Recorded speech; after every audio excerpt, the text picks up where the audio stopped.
Good morning. Today we will start with introduction and basic concepts of engineering thermodynamics. We will discuss about the pressure.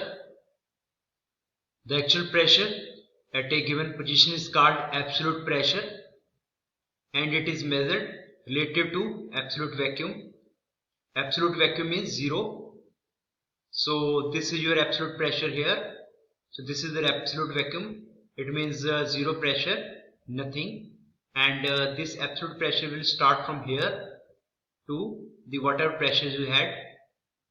Most pressure measuring devices, however, are calibrated to read zero in the atmosphere, and so they indicated the difference between absolute pressure and local atmospheric pressure.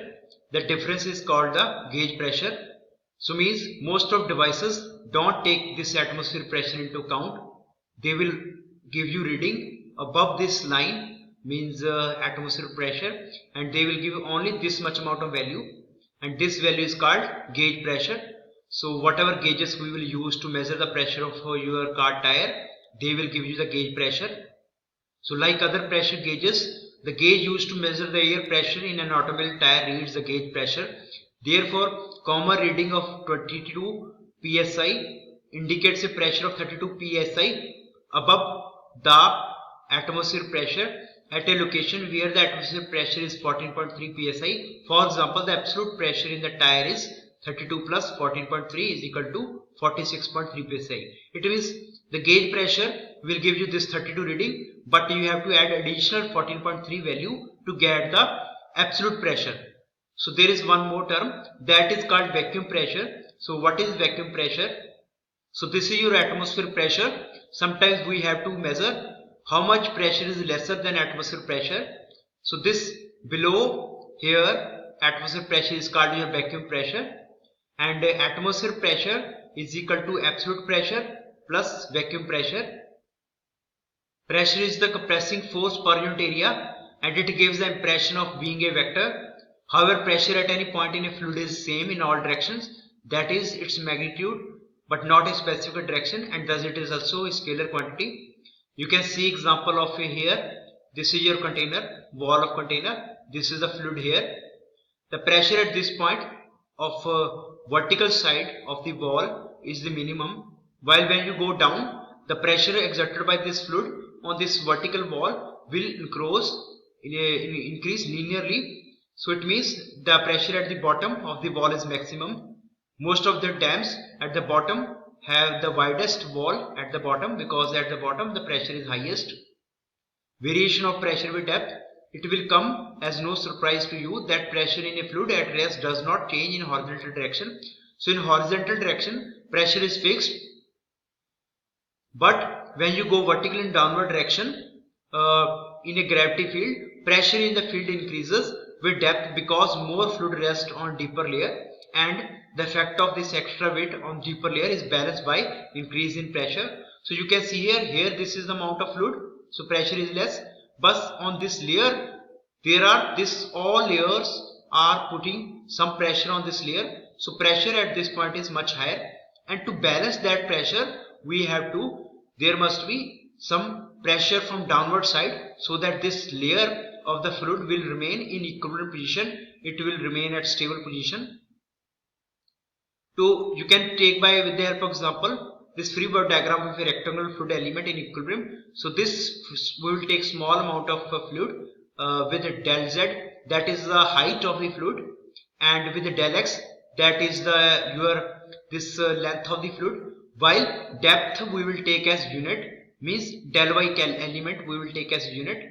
Now you can see if this fluid element has to be in equilibrium, the pressure exerted by this fluid and the weight of fluid must be balanced by P2, then this fluid element will remain in its equilibrium position, neither it will move up, neither it will move down. So we will apply on this fluid element the equation of conservation of you can say equilibrium of the forces equations. So we will apply here force in the z direction means is equal to mass into acceleration in the z direction. So you can say this P2 multiply by this element del x minus this force P1 multiply by del x minus weight where weight can be expressed as rho g, and this is the volume, del x, del z, and third element is unit depth, so it is 1. So this should be equal to 0 if the force balance has to be here. So after solving, we will get del P is equal to P2 minus P1 is equal to rho g zz. It means where thus we conclude that the pressure difference, which is del P, between 2 points in a constant density fluid is proportional to vertical distance del z. It means if you go into the depth, the pressure will start to increase by linear, and it will be proportional to the del z. Density of the fluid, in other words, pressure in a fluid increases linearly with depth. This is what a diver experiences when diving deeper in a lake for a given fluid. The vertical distance del z is sometimes used as a measure of pressure. So this unit of, if you check the unit of this del z, it is in meter. So it is sometimes called also pressure head. So overall, from here we will get that when you go down, deep down into the water, your pressure will increase linearly, and this increase in pressure is proportional to the only this your depth. That is how much meter in the water you had gone into the deep. So now we will conclude about the pressure of your air. So this is another example where you have a container, and at the bottom pressure is 1.006 atmosphere. At the top it is 1 atmosphere, and the height of this container is 5. So that for small to moderate distance, the variation of pressure with height is negligible for gases because of their low density. The reason is this density factor of the gases is very low.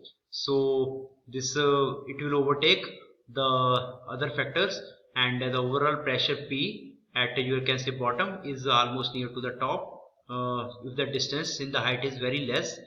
So the pressure in the tank containing a gas, for example, can be considered to be uniform since the weight of gas is too small to make a significant difference. But in case of liquids, they are incompressible. First is the density of the liquid is constant, and thus the variation of density with depth is negligible. This is also case of gases when the relation change is very large. The variation of density of liquids or gases with temperature can be significant. However, the gravity acceleration varies from sea level to an elevation of 14,000 meter by this much factor from 9.8 to 9.76. So gravity can be also neglected, but you can say with the high altitude, this pressure difference will increase. So if you, instead of 5 meter, if you take like 5 kilometer or 500 kilometer, or you can say 50 kilometer, this pressure will change by much larger factor. But for small values, 5 meter or 10 meter, we can neglect this factor. So for the fluids whose density changes significantly with the elevation, a relation for variation of pressure with the elevation can be obtained by equation. So we can use this equation, dP by dz is equal to minus rho g, which if your pressure is changed with the elevation, and after integrating this equation we can calculate this P2 minus P1 is equal to rho g zz. So you can see in this chamber also, this is the pressure at the container, you can say fluid surface, that is atmospheric. With the height, this pressure is P2, which is atmosphere plus this rho gh. So for constant density and constant gravitational acceleration, this relation reduces to equation 1 to 18 as expected. We had calculated this. Here the same equation which we had discussed, that is density, gravity into height, the same equation is derived here below. So pressure in a fluid at rest is independent of the shape or cross section of a container. This is another point, that it is independent of the shape of the container. It changes with the vertical distance only. Means whatever the shape of the fluid, it depends only on this distance. You can take example here. This is one of the example. This is the fluid in a container, and we had different points A. You can say B, C, D, E, F, or C. So whatever the shape of the container, that does not affect the pressure at A, B, C, D, E, F, and G. Pressure at all these points is equal, and it is you can say depends only on this height. So whatever the depth you had, according to this depth, the pressure. A depth is H below the surface, B is also H below the surface, and C, D, E, F, G, so on. So the pressure at these all three must be equal. While on pressure H and I is different because height from the surface is different. Also this principle you can say consequences of the pressure in a fluid remaining constant in the horizontal direction is the pressure applied to a confined fluid increases the pressure throughout by the same amount. This is called Pascal's law. This Pascal law is very important. So what is the Pascal law? We will discuss here. What are the uses of Pascal law? You can see in this figure lifting of a large weight by a small force by the application of Pascal law. You had two pistons here, one is small area, another is with the large area. While pressure here is P1, pressure is P2. Although the area is same, level of the fluid is same, but you can see pressure here is different. In this question you can see force area is different, level of the fluid is same, but even if the level of the fluid is same, the pressure at these two surfaces 1 and 2 is different. So Pascal machine has been the source of many inventions that are part of our daily lives, such as hydraulic brakes and lifts. This is what enables us to lift a car easily by one arm as shown in figure. Noting that P1 is equal to P2, since both pistons are at same level, the effect of small height difference is negligible, especially at high pressures. The ratio of output force to input force is determined to be. So if we take this force which is F1 and that is P1A1, that is pressure into area, and if you take this force F2 which is pressure into area, if we take the ratio of these forces, that is F2 by F1 is equal to A2 by A1. So the area ratio A2 by A1 is called the ideal mechanical advantage of the hydraulic lift. Using a hydraulic car jack with a piston area of A2 by A1 is equal to 10 means if the ratio of this A2 by A1 is 10, if this piston area is 10 times this piston area, a person can lift 1000 kg car by applying a force of just 100 kg. Means here you have to apply only 100 kg of force, and here you can lift a 1000 kg weight if this area and this area ratio is 10 raised to 1. So this is the advantage of the, you can say, application of the Pascal law. Next come the manometer devices. So what is manometer?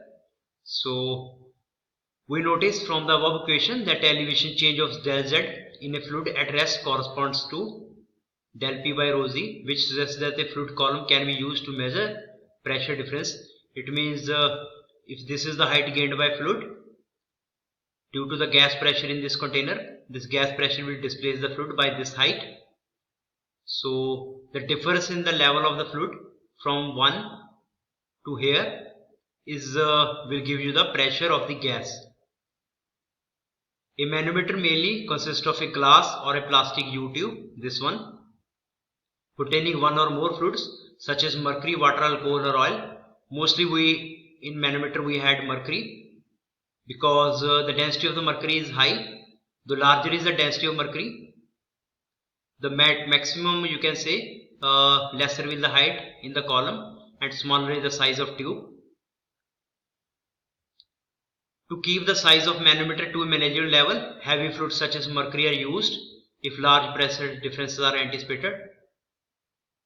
So in this figure here, consider the manometer shown is used to measure the pressure in tank. This is the gas which we have to measure pressure.